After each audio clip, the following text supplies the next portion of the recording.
And each kid is slow to come about, so at least 2 years apart, 2.5. So it's not like you have all 7 all at once. And I sure didn't know anything about birthing babies. 1, 2, 1, 2, 3, 4.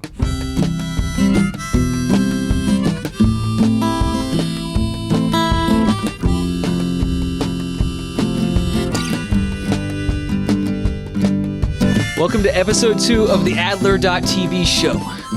One quick thing. Whenever I give advice or words of wisdom on this show, please know that I am talking to myself. I just hope that I follow my own good advice. So when I say make good decisions, it's not because I make good decisions, it's because I need to make good decisions. Now, on to the episode. Today's guest is Stacy Lynn Harris. She's an author, a chef, a blogger, and a cooking personality. She has 1 husband named Scott and 7 kids, and they are all amazing. I recorded this episode in her 1800s-style southern home outside Montgomery, Alabama. You might hear dogs or chickens in the background, but don't think redneck trailer park house. Her home was just featured in New Pioneer magazine. If you're watching this video, not just listening, just behind us, you can see Stacy Lynn's kitchen. It's nothing crazy or out of the ordinary. Sure, it's nice to have an island and a big fridge, but it really doesn't matter. This is just a room. It's what happens in this kitchen that makes this place special. This is where Stacy Lynn cooks for and cooks with her family of 9. This is where the meals are made that bring her family together. So maybe you don't like to cook, or maybe you think you're bad at it. But chances are you at least like to eat, and you probably have a family and parents and grew up in a house too. And you probably like being healthy and saving money. So this episode is less about cooking and more about what you do inside your house that makes it your home. Hey, what's up? It's Adler. I am here at the home of Stacy Lynn. She is an author, she's a blogger, she's a host of her own show. She's a social media queen. She is a pioneer woman. She's like Paula Deen without the racism, of course. Ladies and gentlemen, let's give it up for Stacy Lynn. Oh, thank you. That Paula Deen thing, do you know her? Do you know I don't her really much? know her, but I've watched her. She, I think, she was the first person for me to see in this new social media world that we're in now, internet age, to have the mob with pitchforks come after her in such an insane way and in such an insane level. And for her to fall so far. But I was just reading something that her cookbook sales actually went up. Went up during that time period. Well, I think because, I was so busy at the time, I didn't just watch the story like crazy, but I think that she was under a lot of strain, and it was back like years and years ago when this happened, and I think it was around a really bad time. Weren't people robbing her? I mean, is that what that was? Well, what happened? She had like I think that she built such a gigantic, insane, crazy empire all around her. Right. She didn't have anybody around her to check her. And you gotta have people around you that check you. You know what I'm saying? That's why people don't want to be surrounded by yes men or yes women or whatever. But the lens of what you're talking about, she was working at a bank before her whole cooking life, took off. Right. She's working at a bank and she got held up by a African American guy.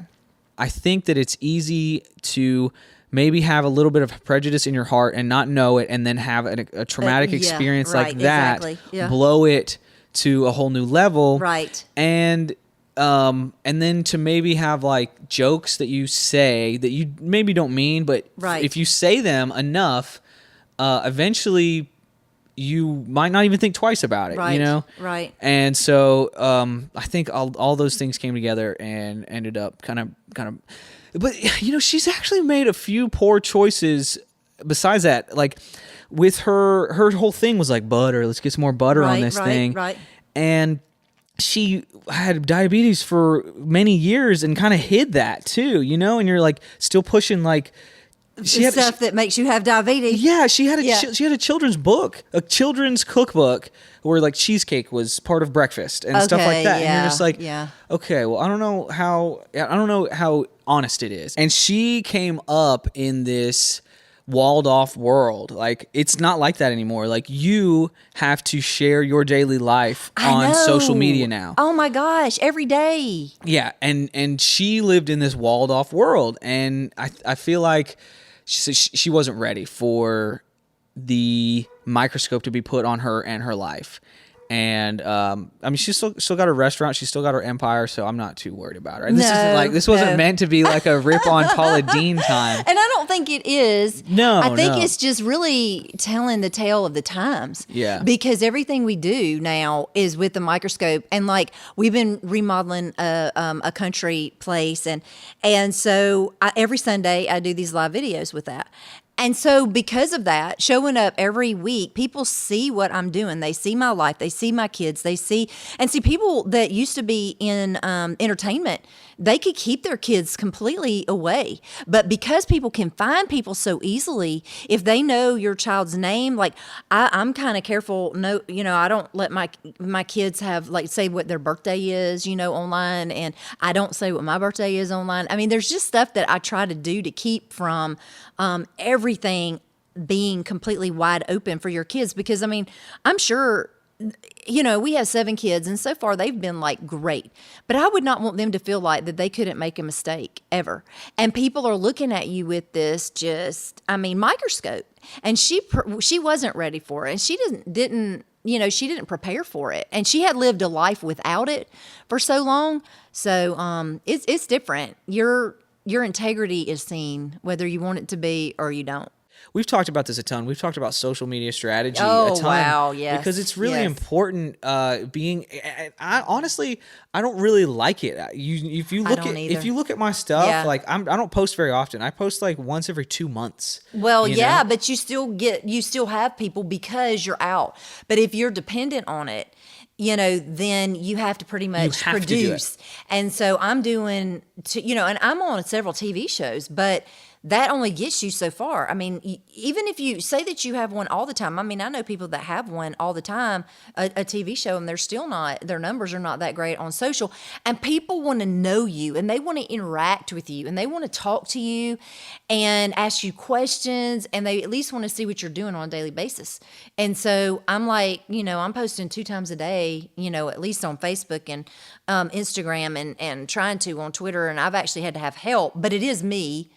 But I've had to have help scheduling that because I can't keep up with it and run our home. I mean, we homeschool too. And so I'm the sole person in charge of their education, all their education from kindergarten all the way through 12th grade. And, and if I fail at that, I mean, that's huge. Yeah. So it's a very big responsibility. And so this thing that I'm doing, it takes a lot of time. You've had a few of our videos that we've done do really, really well. Yeah. And that's been awesome. That's been Yeah, really it has been encouraging good. to me that I Yes. feel like I'm doing my job kind of right, You are.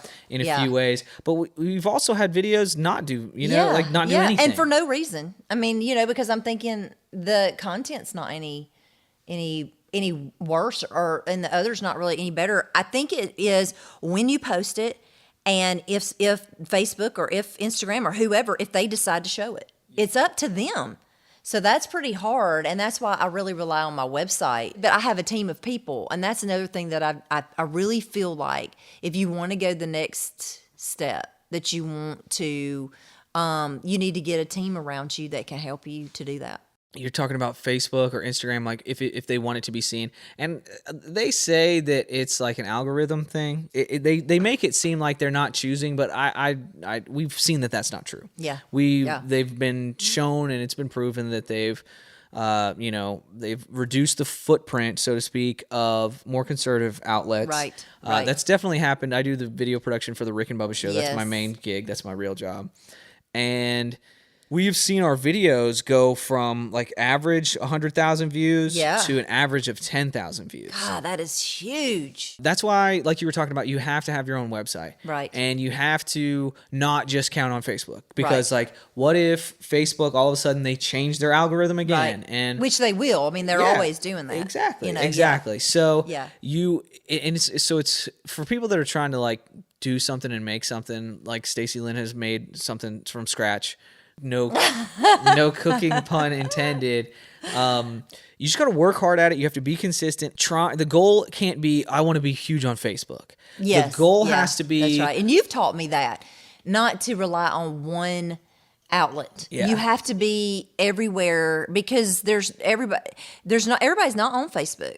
The goal can't be to be, I'm big on Snapchat. Okay, what happens when it folds? Like Vine, you know? Yeah, right. Vine is gone. But there are people that were huge on Vine. That is frustrating. And if the goal is to get huge on Vine, what happens when Vine goes away? So the goal has to be to really connect with people.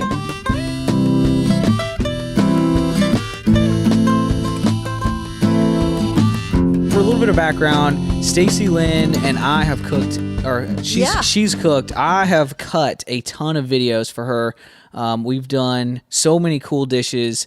And when it comes to like salt and butter, you put a lot on there, you know, like you do, but you're also transparent about like, oh, these apple dumplings are so good, I could eat 3 of these and that would be my dinner. You know what I'm saying? Yeah, like this, yeah. 3 apple dumplings wouldn't be my dessert from a gigantic meal, you know, already. No, you're very, I wouldn't even do 3 for my dinner. Right. Like you're very honest about the caloric intake or the caloric content of your foods, and you're not disingenuous about there aren't any consequences. You know, like you have mentioned that several times, and you do healthy stuff. And you've mentioned before, like your mom was all about this organic, natural, fresh, local lifestyle when you were a kid. Like before it was cool, like now it's cool. You see Whole Foods is the thing. It's everywhere. Right. Yeah. And farmers markets, and it's cool to do that kind of stuff now. But it's also healthy, which is great. Like that's an awesome thing. But you mentioned your mom was. She always had my stepdad on a diet, and so he had heart problems, and so she was really good about making sure that he ate the right way. So I don't know. I know that I was health conscious because of that, and we did do a lot of the fresh foods. We never went through like McDonald's or anything. I really didn't even think that. I didn't think anything about McDonald's until I got married and started having kids. And then every once in a while we'd be like, oh my gosh, I'm so tired, I can't make it. And, let's figure something out. And then we'd go through the drive-through. But before, when I was growing up, I never did fast food. So I think that I have always watched what I put in my mouth, always. And especially during college, because that time where it's the 40 freshman 40. Freshman 40? Yeah. I was going to say freshman 15. Freshman there you 40 go. is insane.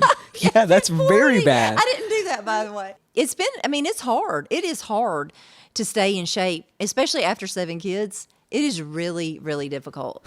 So you have to eat right. I can't believe you've had 7 kids. Oh, yeah. I can't believe that. Oh, yeah.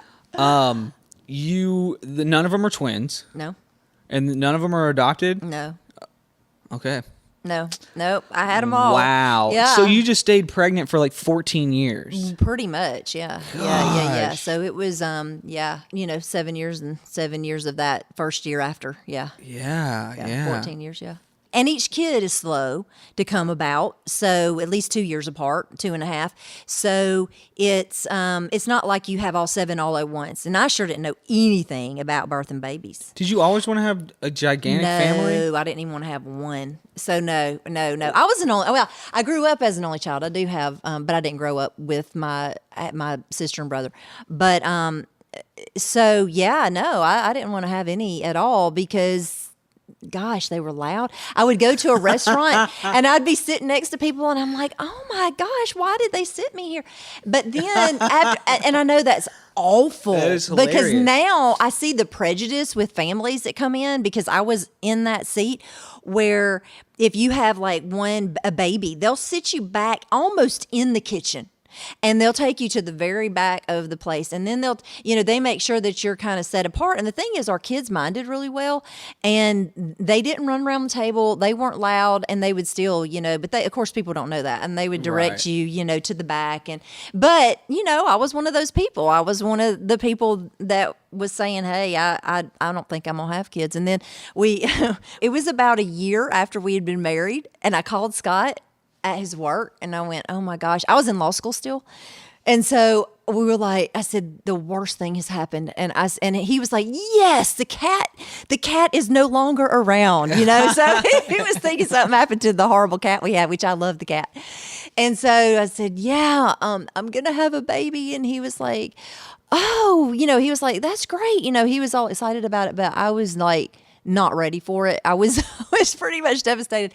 And, it's scary. It's oh, crazy. yeah. Yeah. And I mean, I knew my mom was going to panic and because I still was in law school and, she wanted me to succeed and didn't want this to, be a problem. But it isn't. And it's exactly what should have happened. And I am so glad that it did happen because we were able to start our journey off in marriage with children. And, we didn't have to get really used to anything. I mean, after 5 years of being married and you have this system down and then you have this baby and, and it is good to get acquainted and to, I guess, we just didn't have that. So I don't know what it's like. Then we decided to have the other babies and just decided to kind of, we wanted to have more, we wanted to be fulfilled and to have a full life. And, we just decided that's what we were going to do.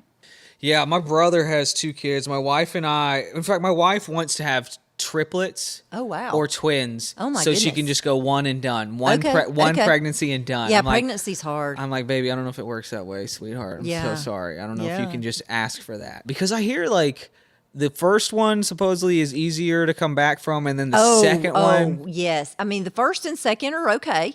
Both of them were okay. Third one, okay, but there were some changes. And so after that, it was like all she wrote. And it was so difficult. And it took double the time to get better. I mean, to get back in shape.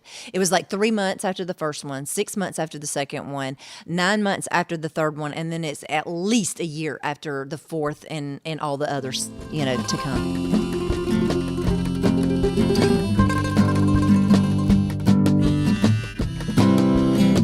Do you get any alone time? Did you have to say, hey guys, I need my alone time? Oh my goodness. Did you have to say that 7 times? Like, hey, I need some alone time. Hey, I need some alone time. I could say that all day long, but do hey, you I'm think, sorry, I need some alone time. You time. just think you magically say, okay, I need my alone time. And then you and get it it. happens? No. So no.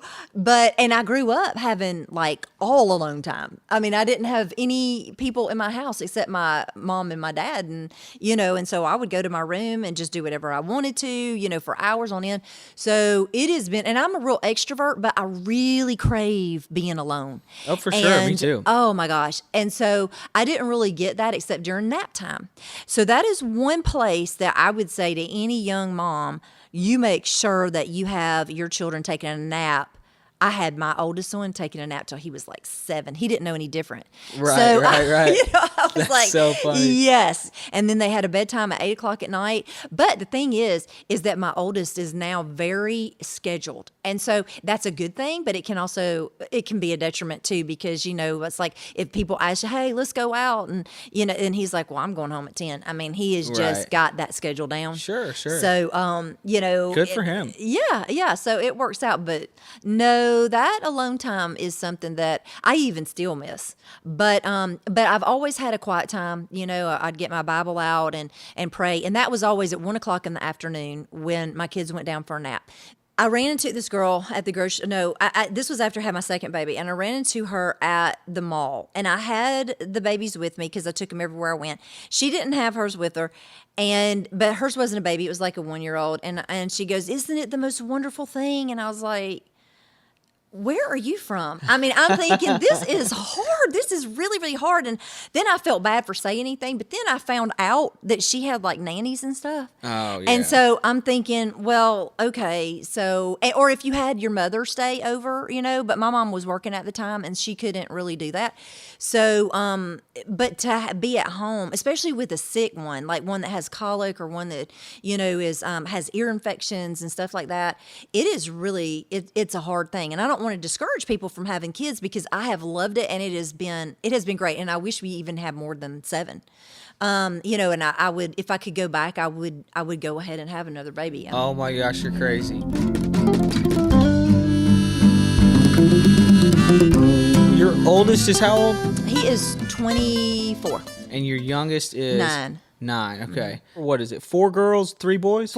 Yep, that's right. 4 Four girls, girls, 3 three boys. boys. Yeah. And so my oldest is a boy, the next is a boy, and then the next is a girl. So the 2 oldest, they have a lot of the same personality in them, and but everybody, wow, everybody. We have one that he was like a trapper, outdoorsman, which all of my boys are pretty much outdoorsy, but he's like major. He likes to work on cars, and The oldest one's in like med he's in school? dental school, yeah. dental That's school, awesome. 3rd year in dental school, so he's got one more year, and then he'll Is that be what out. your husband does as well? He does. Okay, that's right. Yeah, and then I have and then the third one, he likes to do music. Oh, the pie. Okay, we've got a pie that we have to get out. We just finished shooting like 3 videos. Okay, let's get that pie out of the oven. Okay. All right. We'll be let's right do back. it.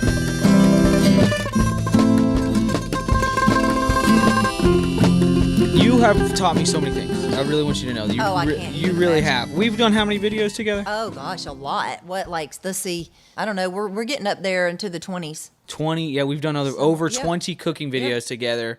And you've taught me a ton of stuff. You really have. Well, good. And it's so much easier than people think. Like cooking.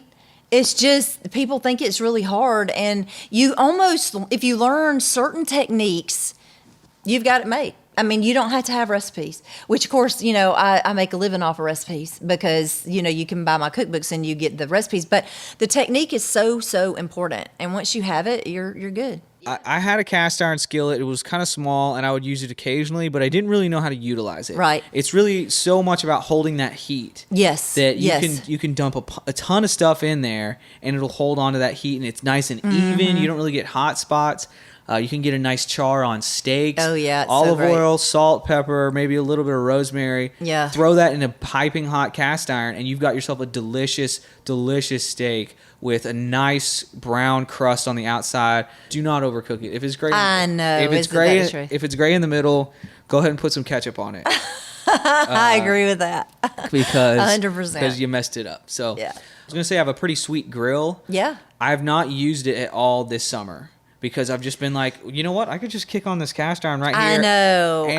And just do it, The only thing you don't get is the smoky flavor, Yeah. but they have liquid smoke, and it's not the same for sure. But It's not. You're right. You can, you can add. But I love it, and I'll put butter in just a little bit, like mix the olive oil and a little bit of butter in That's there. right, that's right. And the salt and pepper on the outside, and it will give you that earthy flavor that. It's just flavor. It's really good. Or if you have a little bit bacon grease, and that, I don't eat a lot of that, or I would be like as big as this house. But a spoonful, here and there to grease your pans and stuff, it makes the flavor so amazing, so great. It does, and it's so easy, and it's so quick, and it's consistent. It's just easy. My grill is kind of messed up. It's like this weird infrared gas. It kind of spreads it out. It sends the gas through a porcelain surface so that it turns it into kind of one big wide flame. Like Oh, wow. the flame is Yeah, almost wow. like Yeah. 4 by 8. Okay, So okay. it's just kind of like It's this just wall of hot. heat coming up. It's pretty cool, but it does this thing where it like blows itself out. Oh no. And Oh my goodness. Yeah. Right in the middle of cooking. right, exactly. I've put like pork tenderloin out there. Oh, boy. And then like been like ready to eat. My wife, it's like she's got Everything's the done sides inside. ready. Yeah. And I go out and I'm just like, wait, what's going on here? And I realize I have a cold grill. That is horrible. It's terrible. That is awful. Yeah, I'd be like cast iron all the way. Yeah. When something like that happens. It blows itself out, but it like explodes out. Like it's like woof, like that, and it Wow. is so scary. And I would sit there and watch it to make sure it's not happening, but at the same time, I'm like waiting for this like terrible, thing to scare me. Yeah. And so eventually, I was just like, all right, we'll just go cast iron. So honestly, this whole summer, I have not done a single thing out on the grill. So I need to fix that situation because you're right. You don't get that smoke taste, and artificial smoke is great if you don't overdo it. Yes. I've had your oven baked ribs and you put the artificial I did. smoke on there, Yeah. right? And it's Yeah, delicious. yeah. But I've had people's food before that has too much artificial smoke on there and it like coats your tongue and it's just like, all right, I'm eating Something's some kind of not quite right. something's going on here. You're not supposed to use soap on cast iron. That's right. Yeah. But for Yeah. some reason I was like scared of water too. Oh, So I yeah. was like trying to like scrape out my cast Well, iron. it makes sense because if you leave water on cast iron, it'll rust. Right. So I can see how you would be afraid of it. But the thing is, if you boil it and put, the water in it and then scrape up the bits, with that water in it or wine or whatever you want to put in it, and then get it out right immediately and wipe it with a paper towel, you're good to go. Oil it. A little bit of oil, yeah, a little bit of oil yeah, afterwards. yeah. Mm-hmm. But wine, people use wine on cast iron. They do, as well? but not for long. I mean, it's not good. But I did the tomatoes after you've got already a really good seasoned cast iron skillet. Yeah. You can do tomatoes in it. You can do acidic food. It's just not at the beginning when you're getting it seasoned. And and I have old cast iron from my grandmother. Yeah, you have cast iron literally that is over 100 years old. Oh yeah, yeah. It's a pan in her kitchen that's Yeah. over 100 years old. And I mean, I cook in it all the time. It's not like something that I don't use. It's very useful. Yeah. Your grandma did that.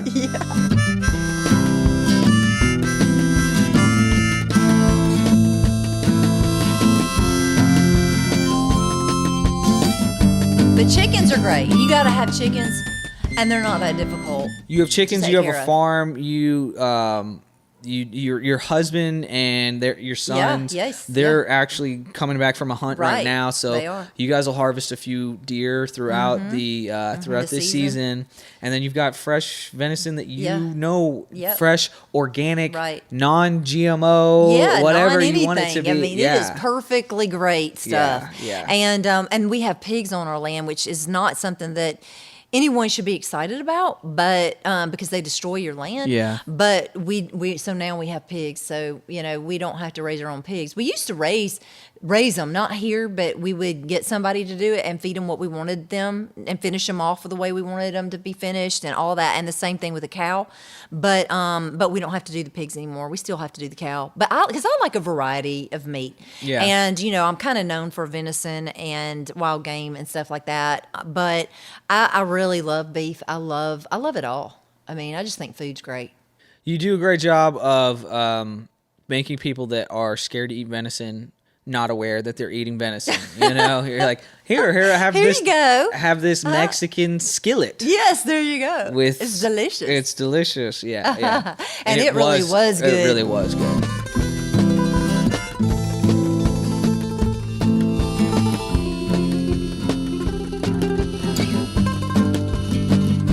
I was walking through your garden, and I'm shooting some B-roll or whatever, and there are chickens walking through your garden, just biting bugs off of your plants.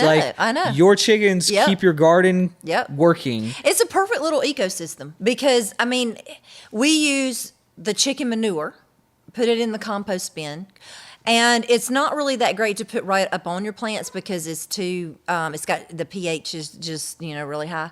But you can put it in the compost bin, and as it goes, it's great once it's mixed in with everything else to spread out there in the garden. But with the chickens walking through there, and it's just perfect. And then they eat the bugs, and then they give you the eggs that are rich and beautiful color and beautiful to taste, and they're just amazing. Vitamins are higher when they're able to forage like that. They're inexpensive when you buy them. We bought ours over the internet. You can go to the co-op and get them. I didn't really think my kids were serious about it. Scott's kind of like a visionary. So he kind of comes up with a lot of plans that he wants to do, and then half of them, fizzle out. So I'm thinking, this one's going to fizzle. But they were building a little chicken coop, a tiny little chicken coop that would be movable all over the land, Chicken which is tractors. great. A chicken tractor. Yeah. And I thought, well, he's just doing that because the boys were young, and he's trying to teach them how to build things. But no, I get a call at 6:00 in the morning and saying, we have something for you to pick up here at the post office, and it is a loud package. So I was like, oh my gosh! So we had to hurry and make a brooder, and just learn it. But it is so easy, and it's just not as hard as people think. You got to know everything about it. You don't. Yeah. You know? And you don't have to have as much space as somebody might think too. Right. You can have 3 chickens Yeah. in a very Yeah, small oh, area. yeah, yeah. And then if you have one of those movable chicken tractors, Yes, you can move that that's to a right. different area of your yard, That's and right. they're cleaning up your Yeah. yard for you. That's right. While giving you food. Yeah. The eggs really do taste better.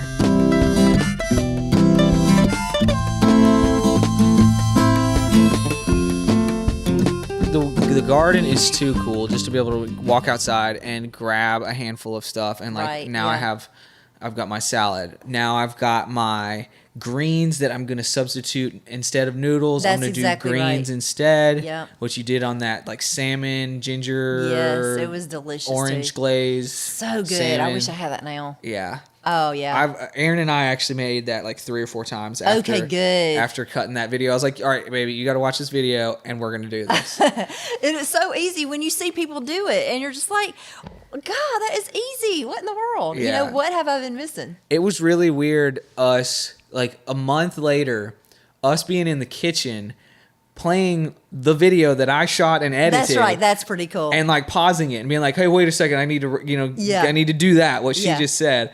And I'm just like, Chris, you should know this recipe already. You've spent a lot of time. You were there when she did it and you cut this video. You should know it already. But you know how it goes. I want to get better at talking to people and I want to learn more about the world. Yes. You know what I'm saying?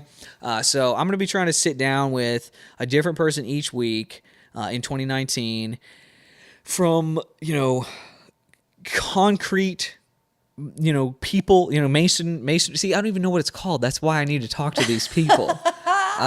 Masonry people. Hey, I don't know you why. need to. Yeah. You need to talk to somebody that needs to bring back the artisans that we used to have. Right. We have 3. I'm very adamant about this. We have 3 really real working fireplaces in this house.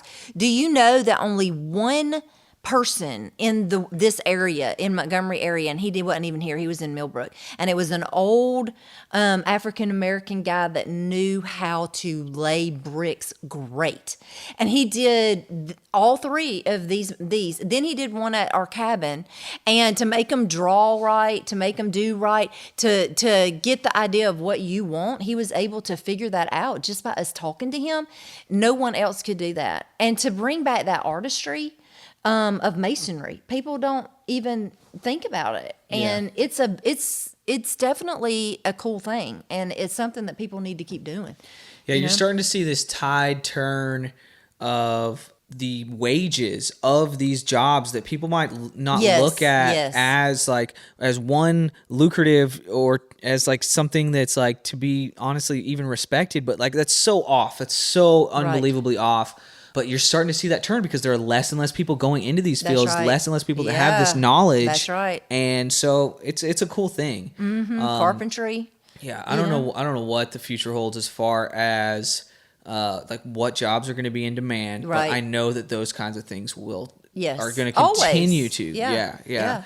If you have a job right now that a robot could almost do right now, you need to be really worried because you're going to be replaced by a robot. That's true. It's getting crazy. So good lucky for us, it's just about us weirdos, who we are, because this is what we do, and so nobody else could do it. Right. I mean, anybody could cook, but they can't be me. Yeah, exactly. So for you, anybody could, well, I don't know if anybody could do that.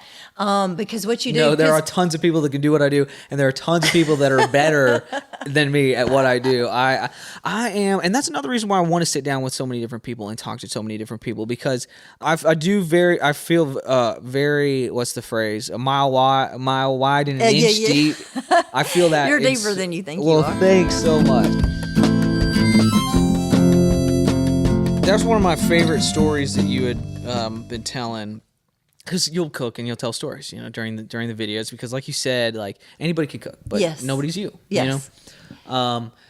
You were talking about how, and you were making these fried cornbread. Some yes. people call it hot water cornbread, which I didn't even know existed. Yeah. But my grandmother, she's the one that used to do that. And you were telling them the story about how you would take your kids over to your grandma or your mom's house? No, it was my grandmother's. Your grandmother's house, and the kids would come with you. Yes. And they would play with your toys. Yeah. And you're telling this story, and I'm standing behind the camera, and I'm like, oh my gosh. And I got transported back to going to my grandparents' house and playing with my parents' toys. Oh, that is so neat. Being like, 3, 4, 5 years old, playing with my parents' toys, and like being really excited to connect to that time. Like, my parents were a kid too. My parents did what I'm doing right now. My parents were down on the floor playing with this thing. And I remember thinking, like, these toys aren't that great, but this is fun. You know what I'm saying? Like, like the toys looked so like primitive and kind of chunky. And I remember doing that. And it's this weird connection to the past that just the image of being on the floor, playing, there's adults standing around talking, and then there's food being cooked in the kitchen. That's right. I was a bachelor till I was 30 years old. So lived by myself, cooked for myself, and it was really fun. Yeah. It was really cool. But eventually cooking for yourself, it's just different. you. And it's not as fun, and you can't do as big of batches. That's right. I would eat cereal if it was me and I was living single. I mean, I love to cook, but if it was just me, I do it really so my family enjoys it, and I'm like, man, this is like so cool, and they love what I'm doing for them and all that. But I would eat cereal every night because I know the calories that are in it, and I could count them, and and I'd be like, okay, I can have this big of a bowl. I had this today, and it would be more manageable. It wouldn't be as fun, but that's what I would do. Yeah. So even me, that cooks all the time. I love to cook, so I cooked for myself all the time. I cooked for one person for 10 years. But it does eventually get old, and it's just nice to sit and talk and share. And food is this thing that we all have to do. It's this crazy drug, food is. Yes. That just, that we all crave required. It. Yeah, it's so weird. Like, you can be a different person from a different side of the world, but you all know what it's like to be hungry, and we all know what it's like to eat something that makes our tongue just be like, whoa, this is incredible. Like, we all know what that feeling is like. And it's a unifier. We can go across the sea, and we may not know the same language as the people over there, but we can learn it in the kitchen. We can learn it because they'll be saying spoon, hand me the spoon, and they're going to say it in their language. And I think that would be the easiest way to just immerse yourself, in another language, is to just go visit the kitchen. It's really, really cool. Yeah. I always try to, wherever I go, eat what they eat. Yes. Eat what the locals eat. Yes. Or if you go to Cincinnati, then you need to go have what is it? It's chili? But it's... Chili dogs? Yes, but they call it something else, don't they? Yeah, like Skyline chili or something That's like it. that. Yeah. It's like this particular kind. Yeah. And it's like the ground beef or whatever that's in there is like really fine. thin. Yeah. It's like, and like really runny. Almost. And I don't like, love it. No, but I'm going to eat it because it's from there.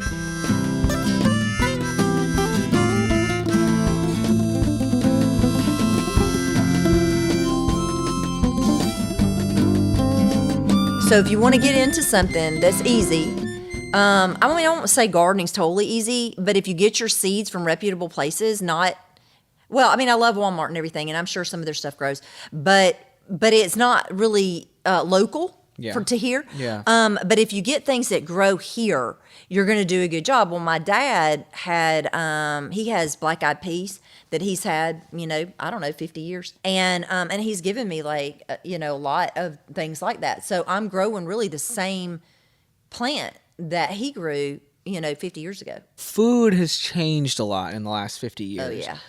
Like you look at pears, you look at whatever, like through selective, breeding, these factory farms have just upped quantity and not necessarily quality. Right. And that's why I think that's why you're seeing like this explosion of gluten intolerance in a lot of people because they've changed the recipe. Right. They've changed what kind of grain it is. And it's for high yield. It's for high output rather than these kind of ancient grains that you see that like maybe you're not going to get as much from it, and it's maybe going to be more expensive, but it's not going to feel like glue going through your system. That's you know what I'm saying? That's right. Yeah. It's crazy. We have to watch out for that now. Like 100 years ago, people didn't have to watch out for that. And then 50 years ago, people were just like, "Yes, we have food. Yes, thank you." yes, you know, but they didn't quite realize the negative health things, and so it's kind of like it's coming back around. But with education, I feel like people are making a lot better health choices. You know, I think so too. But Your grandma was on it before everybody else. She knew. She did. She knew about farmers markets and all the hipstery stuff that Yeah. you would consider hipstery. She now. didn't know why she did it, but she was doing it. Yeah, your And grandma. I think they were less expensive. I think that's why she did it, because she was on a very limited income and grew up, kind of poor. And so they lived off the land before that was something, maybe in vogue. That's just what they did. Yeah. And because people don't do it as much, it is in vogue now, and it's cool, but it's also good for you, and you learn a lot, and you're much more connected to your food, and you're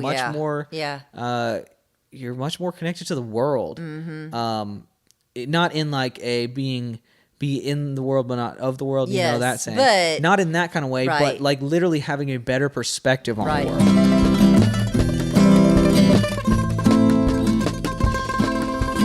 Before I finish this episode with Stacy Lynn, let me tell you a quick story. It's about people having no connection to their food. A few weeks after recording this podcast with Stacy, she invited me and my older brother to come hunt some deer, or harvest some deer, on their family farm. And before you jump to conclusions and assume we are all bloodthirsty rednecks with machine guns just mowing down herds and herds of deer, just listen to what actually happens when responsible hunters go hunting. So we got the invite, and my brother and I drove south from Birmingham towards Montgomery. The farther south we went, we watched as Spanish moss took over the trees, and the roads went from concrete to pavement to gravel to dirt. And we arrived at the Harris property and got a lay of the land. Scott showed us a map of the property and let us know what kind of deer we would see and what kind of deer we were allowed to harvest. It's so important to know not only the general population of deer in the area that you're hunting, but it's also imperative that you know the age and gender and genetics of an animal before you pull the trigger. Responsible hunters know this. Bless everybody here today. Your name, pray. Amen. Before the hunt, we ate some chili Stacy Lynn had prepared for everyone. It was absolutely delicious, and it was made from pork from hogs and venison from deer that had been harvested on their property by their family. They knew exactly where it came from. Also, there was cornbread she had baked in a cast iron skillet. Again, unbelievably delicious. My brother and I then jumped in the back of a truck to be dropped off about a half a mile from our particular green field. We walked as quietly as we could through the woods to the shooting house and settled in to spy on some deer. A shooting house, by the way, is basically a shed with windows, and a green field is a clear cut of land where deer come to graze for food and to play and flirt and fight. Scott Harris and his sons were dispersed across the property at various shooting houses as well, so my brother and I were among 6 hunters hunting that day, scattered across the 1,000-acre property. From 2 p.m. until dark, altogether, we saw over 50 deer. And between 6 hunters seeing 50 deer, 1 bullet was fired. 1 deer was harvested because it was the right deer and it was the right shot. It was an old buck that for 5 long years ran free, doing what wild deer do. Playing, running, fighting, flirting, grazing. And then that deer fell to the ground right where he stood.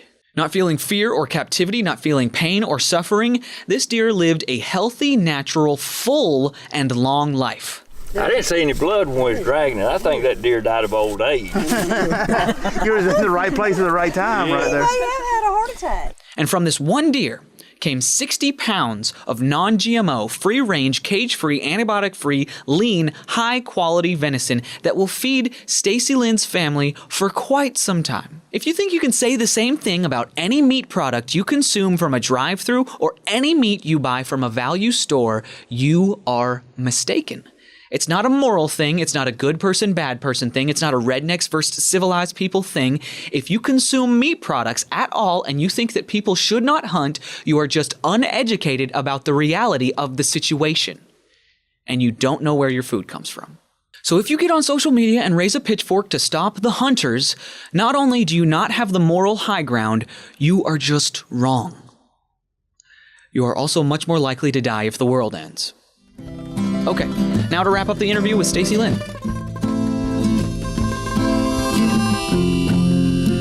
One thing, my kids respect wildlife, and they respect a garden, and they respect gardeners, and they respect the food because they know how hard it is to come by. But I don't think most people realize how hard it is to come by. It'll make you more selective in what you eat too. Yes. And never in human history have people had to make that choice. Like, up until this point, people have been just like food, yes, whatever. let's get it. Yeah, Let's right, okay, right. this is food, let's eat it because we're not going to get a chance to we might not Right. get a chance again. Now we have an abundance of food. Yes. And now like calories, large amounts of low quality calories Right. are cheaper Right. than smaller amounts. And that's why you see these a lot of low income neighborhoods, a lot of exactly. low income areas and people and households, lower income households, they look so unhealthy. It's because it's easier to go buy a loaf of bread for 99 cents Right. than it is to go buy an avocado or whatever you want to, Yes, a carrot yes. or what, a banana, whatever you want to choose, But it's crazy. It's a crazy time, and I think that's one of the awesome and cool things about the internet in that it is helping educate people as far as what they need to do and what they can eat and what's available to them. And like we were just talking about, you can order chickens on the internet.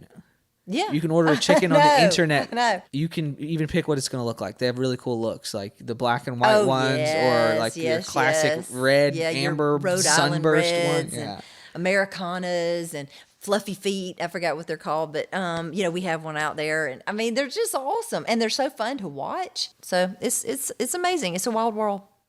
It is, and thanks for showing me more of it. This was a fun time, and I look forward to making more videos with you. Yeah, and can't wait. I hope the ones that we just cut do well. Me too. I think they will. We'll see. If Zuckerberg, if you're listening, please come on. Exactly. She's a great lady. Show it. And she's not going to burn you with racism like maybe some other people have. I don't know. That's right. And Stacy Lynn, thank you for Yes. the sweet tea in the mason jar. Yes. Yeah. Yes. Appreciate it very much.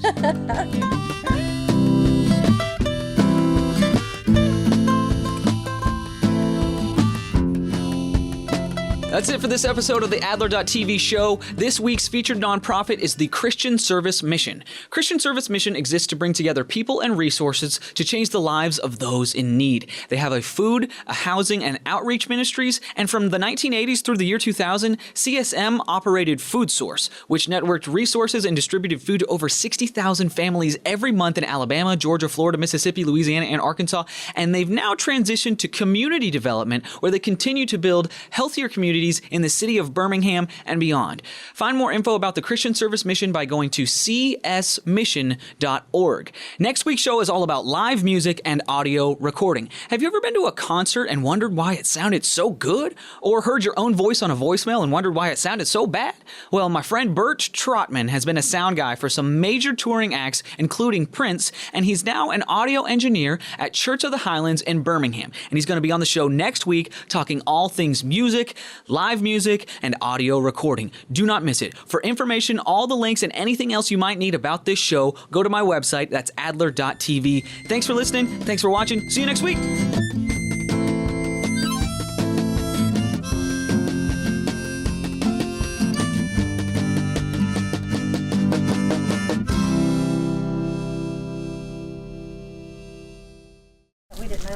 Wait, we were standing on graves just now? What?